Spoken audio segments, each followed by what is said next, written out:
Сәлеметсіздер ме ханымдар, сіздермен бүгін біз тақия сабағын өтетін боламыз.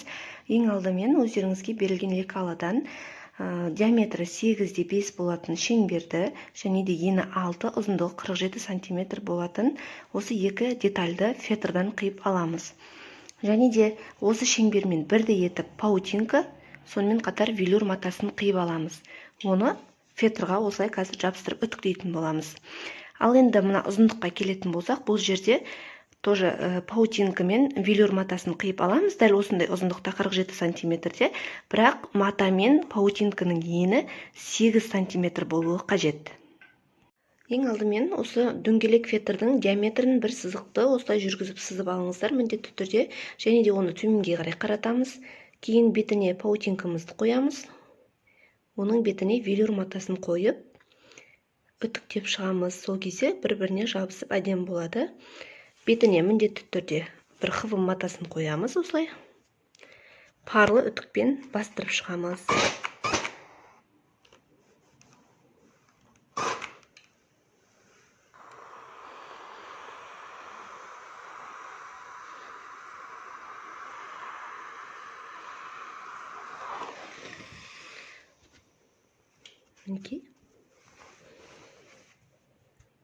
Мінекей бір-біріне клейленді, фетріміз бен матамыз бір-біріне осылай клейленді.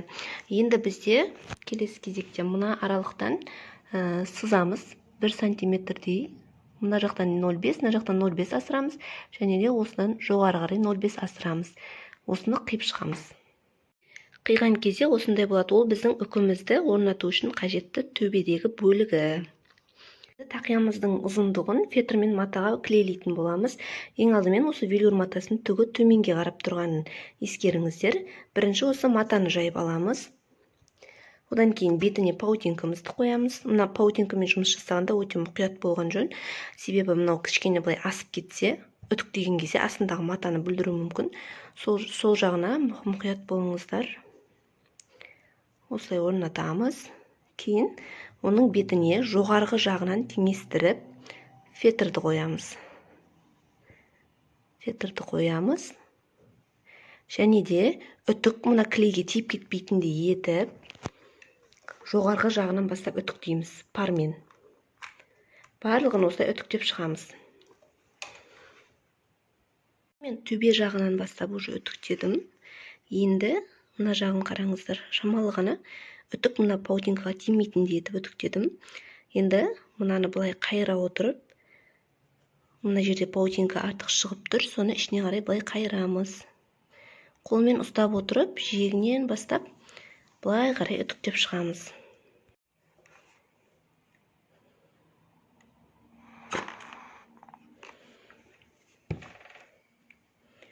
Мінекей, жабысып жатыр барлығы. Ұзындықты осылай клейлеп жабыстырып шықтық. Енді оны теріс айналдырып, осы бетінен міндетті түрде қыбы матасын қойыңыздар. Сосын парлы үтікпен бастырып шығамыз.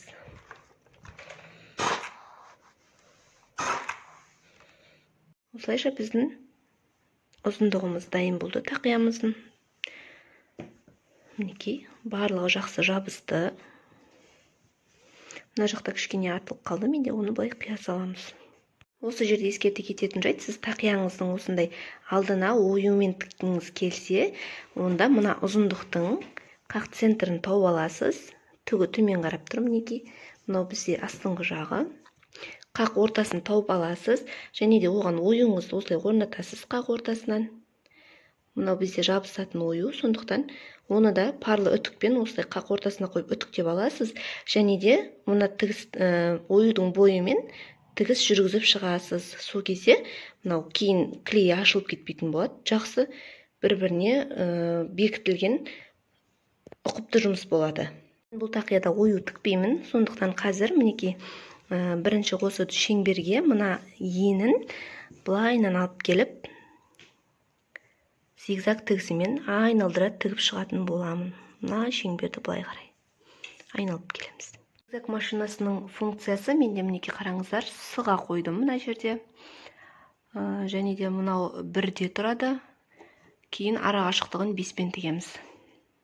Мінекей бірінші диаметрді, кейін барып мынау енін бір-біріне мына аралықтағы Қараңыздар, ашық тұрған жерден бастап былай қарай тігетін боламыз қазір. Мінекей. Осылай қоямыз. Мінекей. Закрепка береміз бірінші. Енді осы екеуін бір-біріне былай, мына аралық, мына қараңыздаршы, мына сызық, мына лапкының ортасына тура келіп отыру керек. Осылай айналдыра тіге береміз. Мына жақтан бастап соңына келдім. Осындай жер артық қалды. Закрепка беремін. Аяқтаймын. Осындай бізде әдемі зигзаг тігісі пайда болды, және де бір-біріне жақсы бекітіп ұстап тұр. Енді мына аралықты осылайынан ғана мына жерден төменге қарай 0,5 қалдыра отырып қиып тастаймыз. Мінекей, төменгі жағынан да 0,5 см қалдырып осылай қидым. Енді оны қазір зигзаг машинесіне салып, осы аралықты қосып отырып төменге дейін тігеміз. Мінекей, тақиямызды осылай орнатамыз. Мына аралықты қолымызбен осылай ұстап отырамыз. Закрепка береміз. Тігіп бастаймыз. Мінекей. Закрепка береміз.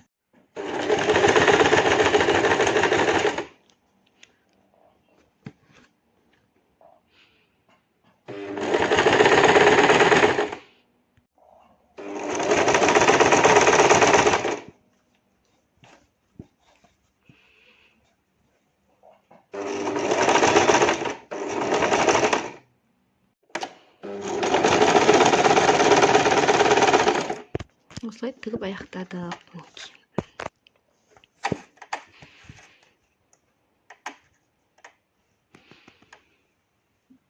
Тақиямыздың төбесіне осындай үкі орнататын орын қалды. Осылай бекітіп тігіп шықтық. Мінекей. Енді бұны теріс айналдырамыз. Енді тақиямызды барынша өз қалауымыз бойынша сәндеп моншақтар тігеміз. Кезекте біз тақияға үкіні орнататын боламыз. Яғни бұл үкі бізде алынбалы, салынбалы болады. Бұны кез келген үкіге, яғни қызыл түстен басқа да тақияға орнатылатындай етіп жасаймыз. Ол үшін осы үкіміз ақ болғандықтан ақ фетр қиямыз. Ені 2 см, ұзындығы 3 см болатын. Және де оның бір жиегіне осындай ыстық клей жағамыз. Осылай бір ыстық клей жағамыз. Кейін оған үкімізді, 2 немесе 3 тал үкіні аламыз да, осылай қоямыз. Мына жаққа шығып кетпеуі қажет. Және де оны мықтап, мен қазір бір қолмен маған ыңғайсыздау болып тұр, әрине. Осылай мықтап тұрып, бір айналдырамыз. Мына жерге тағы да клей жағамыз, айналдырамыз, сосын артығын қиып тастай саламыз. Мінекей, үкімізді осылай фетрға жабыстырып алдық, ашылмайды ешқандай да. Енді осыны манағы тақиямыздың төбесінен қалдырдық қой мына орында. Осыған қаттырақ итеріп кіргізетін боламыз. Тесігі өте үлкен болып кетпеу керек, тек қана 0,5 пен бағанағы мен айтқандай етіп. Қиястарда осыны нығыздап кіргізесіздер, себебі бұл үкі баланың басында тұрған кезде түсіп қалмау керек, надежны болып тұру керек. Және де оны мына тақияның төбесіне де басқа тақияға да кигізе беретіндей етіп жасадық. Бұл әрине бұлай жасау, мысалы үшінге прокатқа беретін болсаңыз, мына үкіні бөлек пакетке салғанда немесе майысып қалуы мүмкін ғой, мынаған бекітілген болса. Сол кезде ыңғайлы бұны алып, осылайынан салып жібересіз, кейін өздері осыған бетіп қадап алатын болады.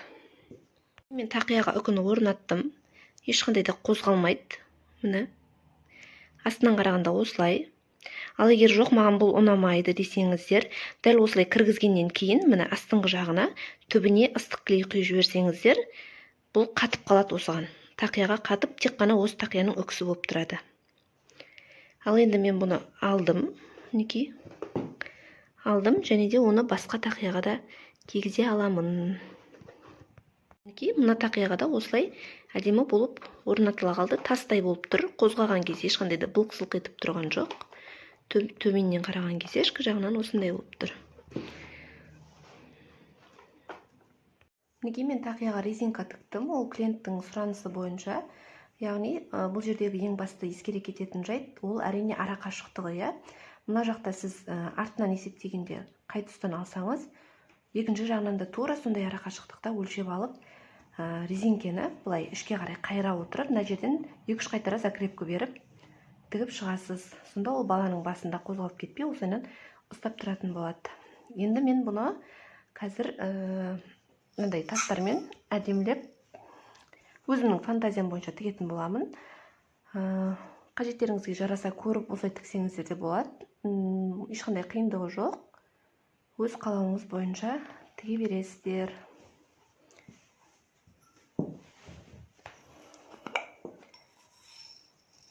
Осындай тастарды тігіп шыққанның өзінде де әдемі болып тұратын болады.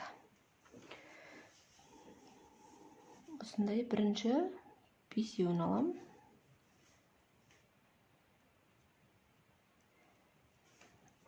Және де мындай соңында капелькалар болса әдемі көрінеді. Осындай капельканы аламын. Кейін оған сәл кішілеу моншақты алып астынан өткіземін.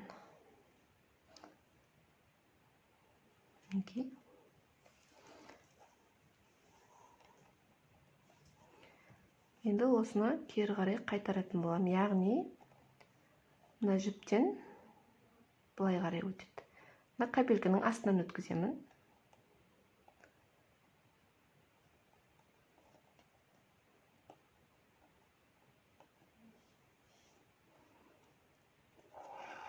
Тартамын.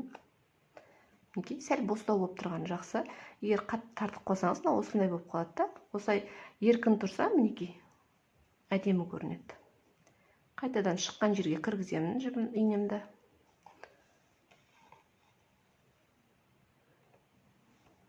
Арасына 0,5 см арақашықтық қалдырып, қайтадан астынан жоғары қарай шығарамын.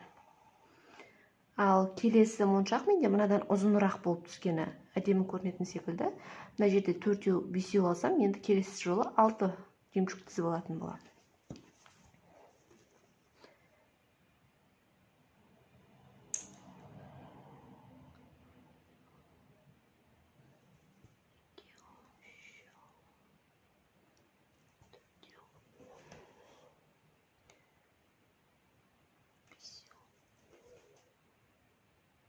Алтауын тізіп алдым. Капельканы аламын. Және де кіші моншақты аламын. Тура мынаға әдіс бойынша капельканы төмен инені кіргізіп, кері қарай қайтамын.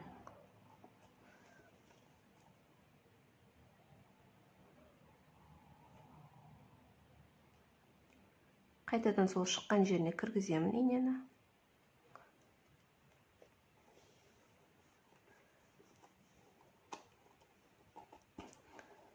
Тартып алып шығарамын.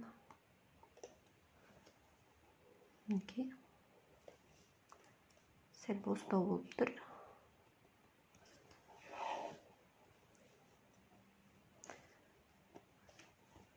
нөл бес сантиметр қалдырып, кері қарай шығарамын. Енді менде келесі үшінші қатар, тоже мынау бірінші қатар секілді болады. Яғни 5 жемчуг, капелька, кіші моншақ аламын.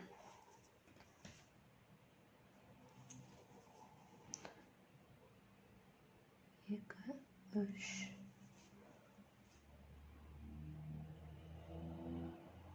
4, 5.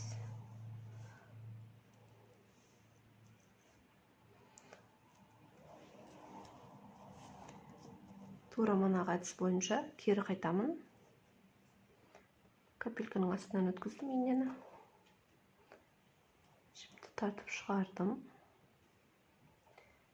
Мінекей, шыққан тұстан қайта кіргізіп жатырмын.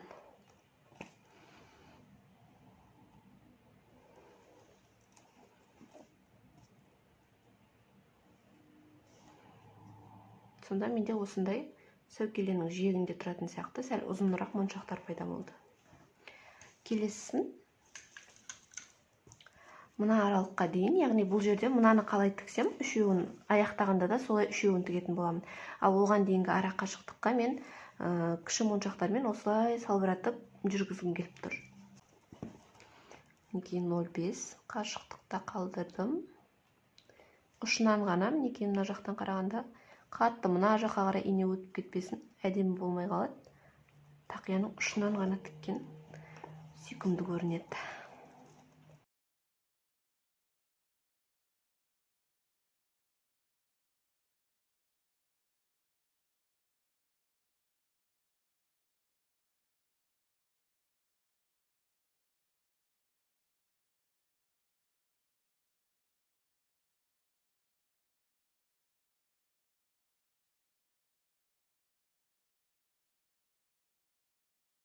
Ай-ай.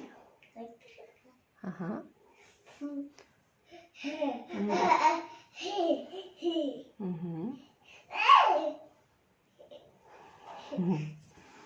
Қошақаным менің қошақаным.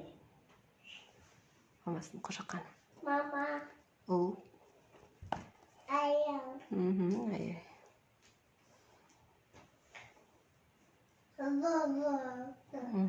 Жоқ, өсіп берем қазір, я? Күте тұр, я, шамалы.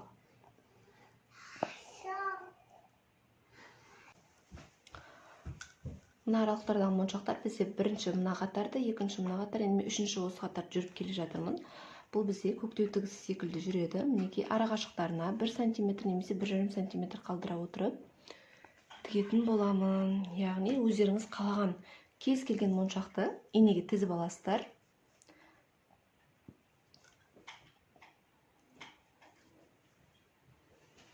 Және де оны осылай осылай қоямын.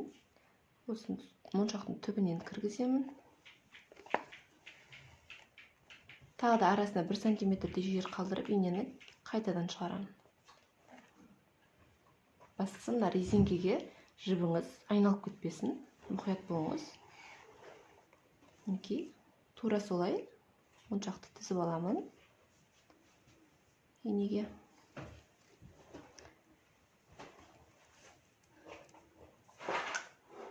Қайтадан шығарамын, міне осы тұсқа кіргізіп 1,5 см немесе 1 см қашықтықта инені қайтадан шығарамын. Осылай айналдыра тіге беремін, сол кезде әдемі болып шығады. Мына төбедегі тігістің үстіне де моншақтар тізіп тігіп тастасаңыз, немесе әдемі бір кружеваны ыстық клеймен клейлеп өтсеңіз де сүйкімді көрінетін болады. Біздегі бұл тақияның бір ерекшелігі, бұны кез келген қызыл түсті кәжекеймен немесе ақ түсті көйлекпен киіп кете беруге болады.